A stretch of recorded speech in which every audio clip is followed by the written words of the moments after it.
അപ്പോൾ നമുക്കൊരു മത്തി അച്ചാർ ഉണ്ടാക്കിയാലോ. ഇത് നമ്മൾ ഇന്നലെ വരാപ്പുഴ മാർക്കറ്റിൽ പോയപ്പോൾ അവിടെ നിന്ന് ഒരു കിലോ ചാള വാങ്ങി. അപ്പോൾ അതിൽ നമ്മൾ കുറച്ചെടുത്ത് അച്ചാറിടാമെന്ന് വിചാരിച്ചേ. അപ്പോൾ അതിന് വേണ്ടിയിട്ട് നമ്മൾ മുളക് പൊടി, മഞ്ഞൾപ്പൊടി, ഉപ്പ് ഇതെല്ലാം കൂടി നല്ലോണം മിക്സ് ചെയ്തിട്ട് നമ്മൾ ചാള അതിലേക്കിട്ട് നല്ലോണം കുഴച്ച് ഒരു 5-10 മിനിറ്റ് റെസ്റ്റ് ചെയ്യാൻ വെക്കാം.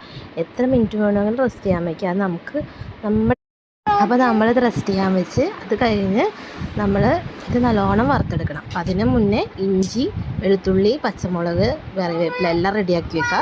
അത് കഴിഞ്ഞ് നമ്മുടെ ചാള ഇതെടുത്ത് അതായത് മത്തി എടുത്ത് ഫ്രൈ ചെയ്ത് നല്ലോണം മുരിയണം കേട്ടോ. നല്ലോണം മുരിഞ്ഞ് ഒരു പാത്രത്തിലേക്ക് മാറ്റി വയ്ക്കുക. ഇത് കഴിഞ്ഞ് ഇതെല്ലാം ഞാനിത് ഇതുപോലെ ഫ്രൈ ചെയ്ത് വെച്ചിട്ടുണ്ട്. അത് കഴിഞ്ഞ് ഈ സെയിം എണ്ണയിൽ തന്നെ വെളിച്ചെണ്ണ ഒഴിച്ച് കടുക് പൊട്ടിച്ച് ഇഞ്ചി, വെളുത്തുള്ളി, കറിവേപ്പില, പച്ചമുളക് ഇതെല്ലാം നല്ലോണം മൂത്തിട്ട് നമ്മൾ ബാക്കി ഐറ്റംസ് അതായത് പൊടി ഐറ്റംസ് എല്ലാം ഇട്ട് കൊടുക്കാം. പൊടി ഐറ്റംസ് ഇതിലിട്ടേക്കുന്നത് മുളക് പൊടി ഇട്ടിട്ടുണ്ട്, മഞ്ഞൾപ്പൊടി ഇട്ടിട്ടുണ്ട്. പിന്നെ എന്നിട്ട് നല്ലോണം ചെറുതായി ഒന്ന് മൂത്ത് വരുമ്പോഴേക്കും